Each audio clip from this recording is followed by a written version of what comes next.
Anybody? Stethlo.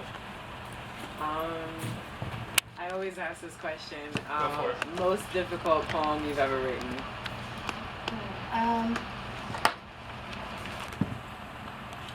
It's one of the ones that I have for tonight, actually, and it's called Decoded, and it is very personal, very true to life, and the biggest secret I hid for 20 years. Anyone else? Yes, I saw a hand in the back. Oh, hey, sure. What's your favorite stone? My favorite stone, Rainbow Moonstone. Good one. That's a really good one. Hi, CJ. Hi. If you could pick one poem in that book to dedicate to someone who may be going through domestic violence right now, which poem would it be? The Dear Broken Woman series. I read it as one poem, but it's broken up as 4 or 5. Anyone else? Patty. I know we always talk about our poems like our children. So, and it would be very hard to pick amongst your children. But which was your favorite poem and why? Okay, my favorite poem I no longer have. I was 16, and my dad is a history buff, and he had been watching a series on the Holocaust. And I wrote a poem called Arbacht mich frei, which was what was written over the gates of Auschwitz. It means work will set you free. And this poem is the one poem that I think probably was the best one I ever wrote. And it was from the perspective of a young Nazi youth who had moved up from the Nazi youth movement into a soldier position, and he was questioning what he was seeing and what was happening, and not just from the perspective of what are we doing to these people, but what is it doing to us. And that poem got lost when we moved. Duplicating it has never been successful. Anyone else? Yes, Jay. When did you realize you were a poet? I think I was writing poetry long before I realized that's what it was called. I distinctly remember being in kindergarten and being told I needed to be quiet. It was nap time or whatever. And I told her, or be silent is what I was told. And I told her I could try to be quiet, but I don't think I could ever be silent because I have too many words in my head. And I wrote my first poems originally, I think I was 8, that when I realized that's what poetry was. And somewhere at my house I have my little poet tree, which is the 7 types of poems that were assigned and what I wrote, and it's a little tree. Anyone else? Question? All right. Well, then I have one. Can we please hear some comments? Yes.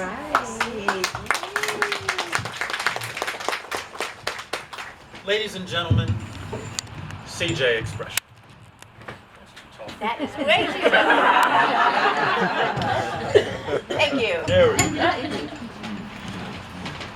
All right, so I'm gonna, just like the book lays out a journey between trials and then transitioning through the healing and triumphs, that's kind of what I'm gonna do with my set and explain.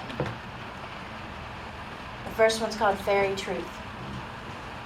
Standing breathless at the shimmering lake, sunlight sparkling with teasing brilliance, I turned to see the pink and gold castle fade, a weathered wooden hut standing in its place.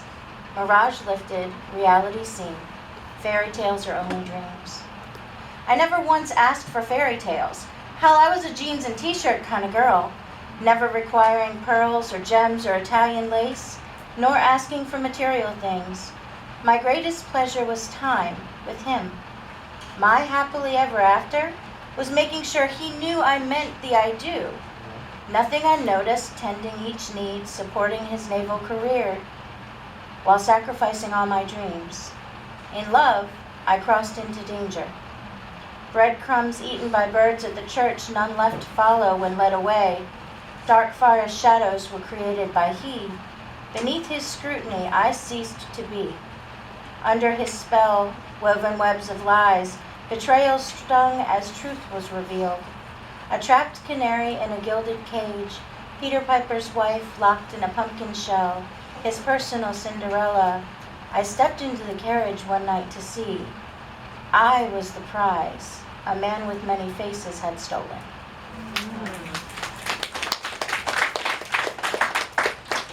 And we often hide ugly truths behind common phrases. This was that most difficult poem. I'm fine. I'm all right. I'm okay. Give the stock answer. Don't say a fucking word. Save what little face you have left. Smile. I don't wear much makeup, but my smile can cover up anything. I'm fine. I wasn't threatened with a fist today. Instead, I was given the silent treatment. Bitch is a tag pinned on me so often that it's starting to sew itself into my brain. But I ripped out some stitches today. It's almost dark. Sleep is my escape. He doesn't live there much, so I'm fine. I'm all right. His words are sharp. I'd really rather he use a knife to carve out his anger on me because his words are pounding my psyche like balled up fists. I'm stupid, I'm disgusting, I'm a terrible person. I'm beyond fucking help, I'm a joke, and so is my writing. All that and more is weaving into the recesses of my brain in ways that I'm not sure I can get out. I've heard them so much I'm beginning to believe them. I'm lucky he even tolerates this mess that is me.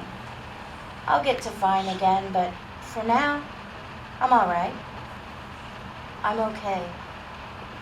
I can feel my spirit creaking like the fault lines in an ice cube before being crushed by teeth. I wish I would just break, it would be easier. I try not to antagonize. Appearing too confident or too proud sets him off. My pedestal must never reach his. So I downplay things to keep the peace. Then someone took a picture at an event. I walked in the door and was called a whore, and between his jealousy and accusations of, where were you really, it's easier to just stay home. I'm exhausted. I'm so fucking tired. I remember thinking, when he flipped me back in my chair, as his fingers closed around my throat, squeezing tighter with every slander, his spit spraying across my cheeks, I remember thinking, this is the escape. If I stop breathing, I won't hurt anymore. Later, after finger-shaped bruises and instructions on why I shouldn't make him so mad, I'm here. Disappointed to be breathing. So I'm just okay. I'm fine. I'm all right. I'm okay. Now flash that pretty smile.